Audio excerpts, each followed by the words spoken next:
Good afternoon, it's Wednesday, March 4th, 2026. INEC's continuous voters registration is on. Use the opportunity to register to vote. On the news this afternoon, U.S. Embassy in Nigeria cancels visa appointment amid rising U.S.-Iran tensions. Electricity blackout looms in Nigeria as workers prepare for strike. MBCN suspends 3 doctors over prima facie negligence in Chimamanda Adichie's son's death. On the foreign scene, fear and confusion grip Tehran as Israel launches broad attacks.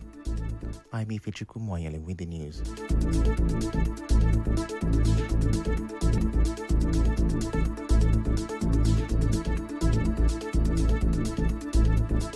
The United States Embassy in Nigeria has cancelled all visa appointments scheduled for Wednesday, March 4th, citing potential protests in Abuja amid escalating U.S.-Iran tensions.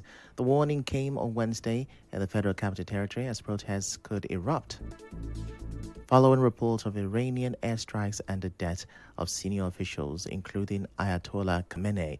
The embassy urged American citizens to remain indoors, avoid large gatherings, and stay alert, while members of the Islamic movement staged peaceful protests in parts of Yobe State earlier in the week. Officials also advised monitoring local media, keeping phones charged, and following consular updates, while noting that the Consulate General in Lagos remains open for service.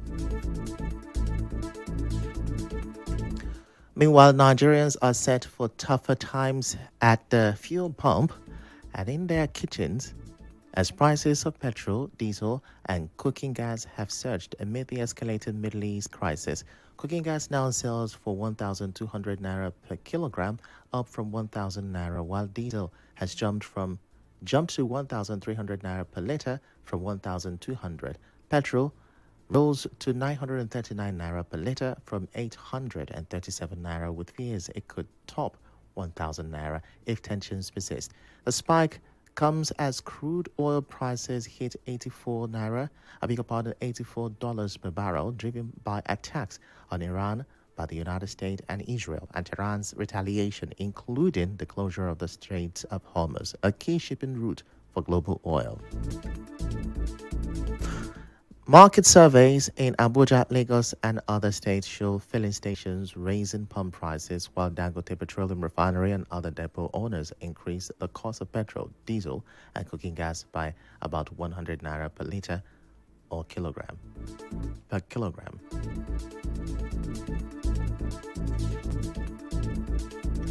Well, the National Union of Air Transport Employees is planning a protest against the federal government's plan to concession International Airport. Rivers State Chairman Felix Owofe told Nigeria Info FM's Morning Crossfire the union suspects fraud in the renegotiation of automation at airport toll gates and car parks. He says the union will resist any attempt to hand fee collection over to a private company.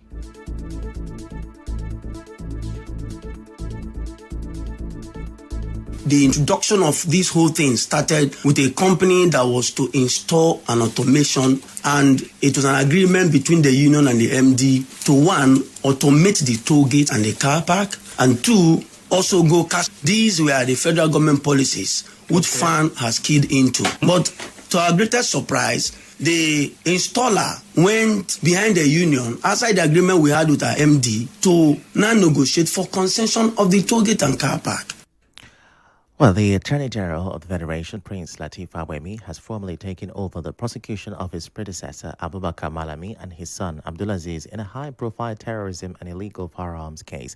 The handover took place on Wednesday at the Federal High Court in Abuja, where Fagbemi, through the Director of Public Prosecution, announced he needed time to study the case before the trial could proceed.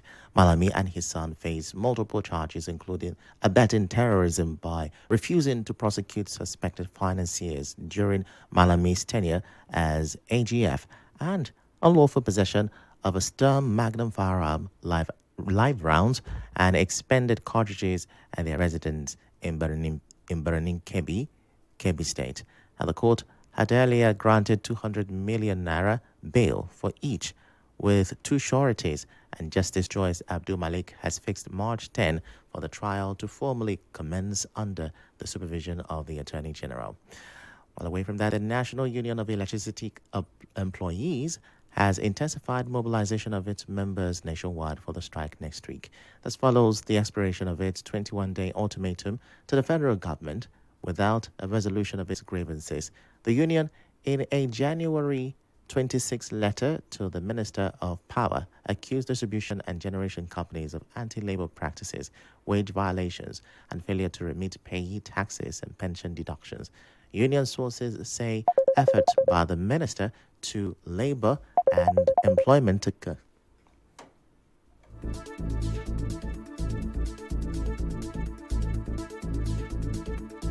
Union sources say effort by the Minister of Labour and Employment to convene a meeting stalled after the Minister of Power insisted the matter falls under his ministry, and no meeting has been held since. Also, the electricity workers are complaining of non-implementation of the 2025 National Minimum Wage Act, denial of workers' right to unionize, and prolonged non-remittance of statutory deductions in some companies. Industry observers warn that any nationwide strike by electricity workers could disrupt power generation and distribution and worsen the country's energy challenges.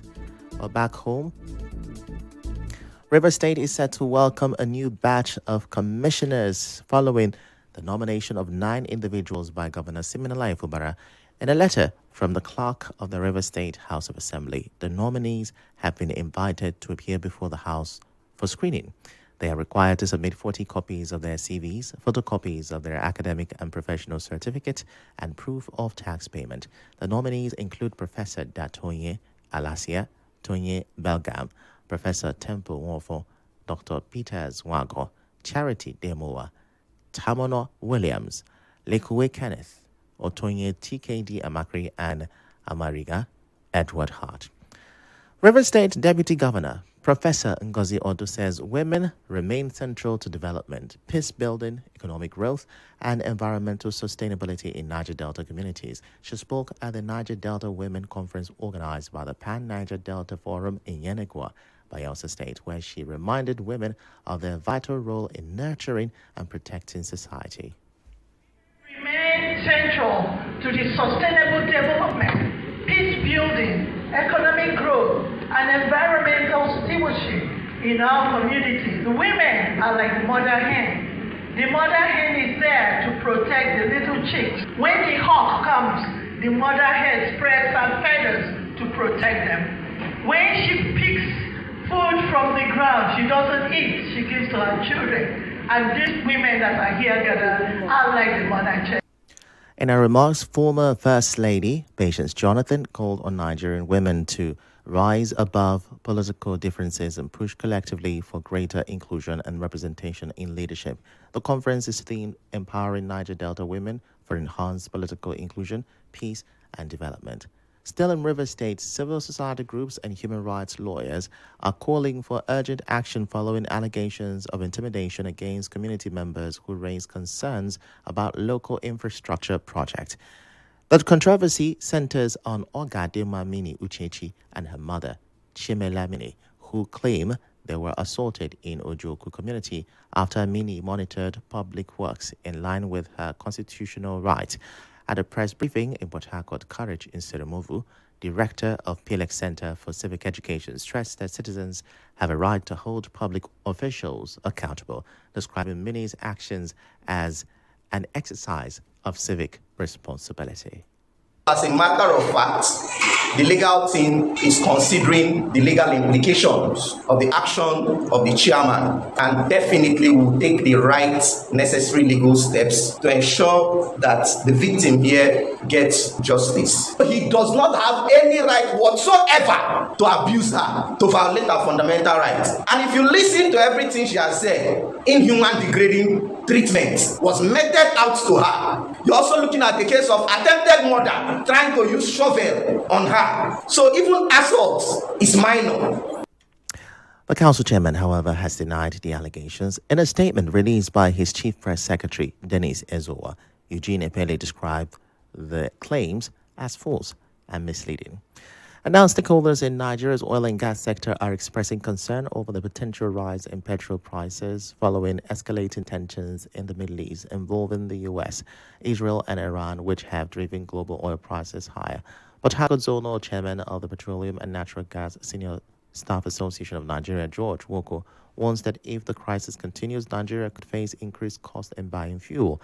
Speaking with correspondent Buruwari, Walker notes that Nigeria's reliance on imported refined petroleum products makes the economy vulnerable to fluctuations in global crude prices. We expect it to go further. Yesterday, the LNG facility in Qatar, which is the biggest in the world, was shut down. The Strait of Hormuz, where the cargoes passes through to Asia, is also blocked. So these are the indications that we're expecting worse days ahead. Yesterday, the price surged up to 50%, and we expect it to go higher than that. So once the crude, the sales goes high, it affects all the byproducts. So we expect some surge in the price in a couple of days. He is urging the federal government to implement urgent economic measures to help citizens from rising costs while closely monitoring the evolving geopolitical situation. Walker also explains that despite government initiatives, including the crude for Naira arrangement and crude supply to the Dangote refinery, international market forces and exchange rate pressures may continue to push fuel prices upward. Meanwhile, security experts are worried about the potential repercussions for Nigeria. They're calling on the federal government of Nigeria to take stronger measures beyond travel advisories. A retired senior officer of the Department of State Services, Ayuba Tanimu, warns that some individuals might exploit the crisis abroad to incite violence in parts of Nigeria. Speaking with correspondent Buruwara, he says the unrest in the Middle East could potentially trigger instability in vulnerable countries if not carefully managed. Whatsoever against the Nigerian government is doing to curtail what we already have on ground, more effort should be put to that very area, because this one that is happening has the potential to escalate the whole matter. That is, we cannot run away from that very fact. If we cannot handle this issue, let's humble ourselves. That people are losing their lives on a daily basis. With what is happening in the Middle East now, especially against Iran, the potential that this will escalate is there. Tanimu is urging Nigerian security agencies to intensify domestic monitoring and maintain heightened vigilance, while also advising citizens not to misinterpret or manipulate the situation to create local tension. Still to come, MDCN finds prima facie medical negligence in Chimamanda Adichie's son's death. Stay with us.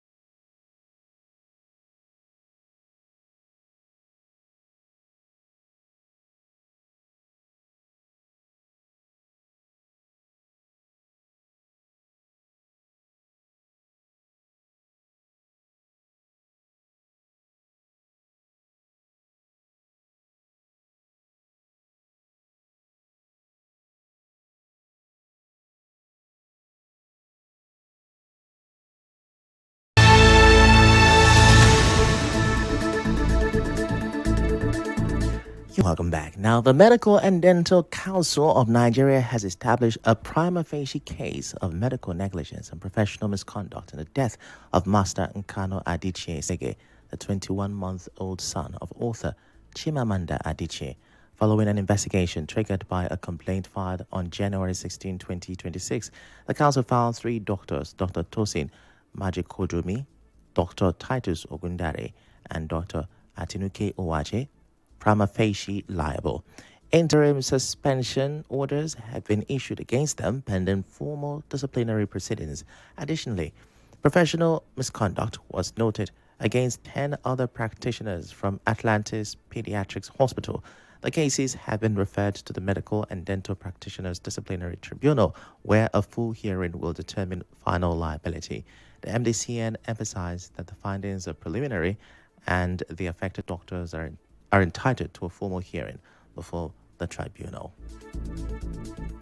In business now, Nigeria's value-added tax earning jumped to from December thanks to a new that took effect at the start of the year.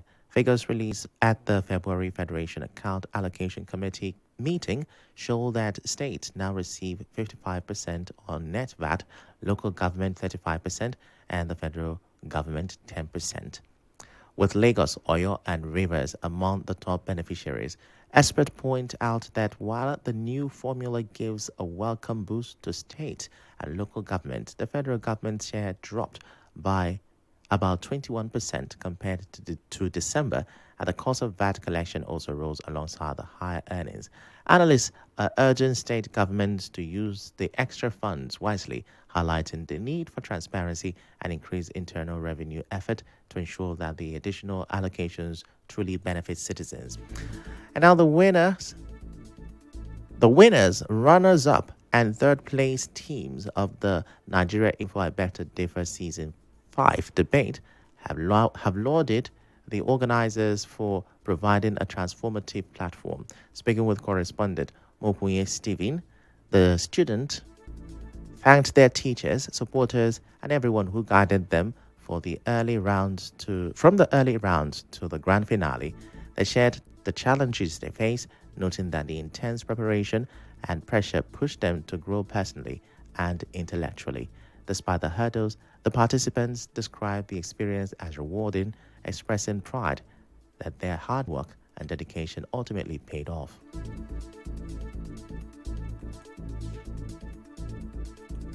I feel achieved trying to get my points right. I was always mixing them up and it got me a bit frustrated at the point. So it really affected how I prepared for the debates. I'm just happy because we didn't go without anything. I mean, we left with something. I would have focused a little bit more, then maybe stopped stuttering. It feels good. Like, we're overly grateful to have qualified for third place. I feel like overall we feel good and it's a good position. We're just grateful that we saw reward for our efforts. A very big thank you to Nigeria Info Kids FM, the school, the teachers, parents, everyone that pushed us, even the judges, the moderator, all those that were encouraging us even during the debates. Just want to say a very good thank you. Recall that Pleroma International High School claimed first place. Venocrest Schools came in second, and Laurel's Model College secured third place. And now we'll bring you news from around the world. As Israel carries out broad-scale strikes on Tehran targeting regime infrastructure, residents of the Iranian capital report growing fear and confusion. Locals told the BBC of continuous explosions, smoke filling homes, and uncertainty about the conflict's impact on their safety. One man described being tired and confused amid fears of regime change, while another counted 30 explosions in a single day, expressing a longing for peace and normalcy. The attacks have heightened anxiety among civilians, unsure of who may be at risk and what the conflict will bring next. In sport, Rivers United are set to take on El Kanemi Warriors of Maiduguri at the Adokia Mesiamaka Stadium in Port Harcourt today, Wednesday, in a scheduled Day 23 league fixture. The Pride of Rivers currently sits second on the league table with 46 points, just one behind leaders Enugu Rangers, though they have 3 games in hand due to earlier continental commitment. A victory today will see coach Finidi George's side climb to the top of the standings. Kickoff is scheduled for 4 p.m. Well, that's the news this hour, but before we go, here are the major headlines. U.S. Embassy in Nigeria has cancelled visa appointment amid rising U.S.-Iran tensions. You heard that electricity blackout looms in Nigeria as workers prepare for strike. MDCN has suspended 3 doctors over prima facie negligence in Chimamanda Adichie's son's death. On the foreign scene, fear and confusion has gripped Tehran as Israel launches broad attacks. The news was edited by Oke Onwubonu. To reach the news team, send an SMS or WhatsApp to 0808 721 7215. I am Ifechukwu Muonyili. Many thanks for listening.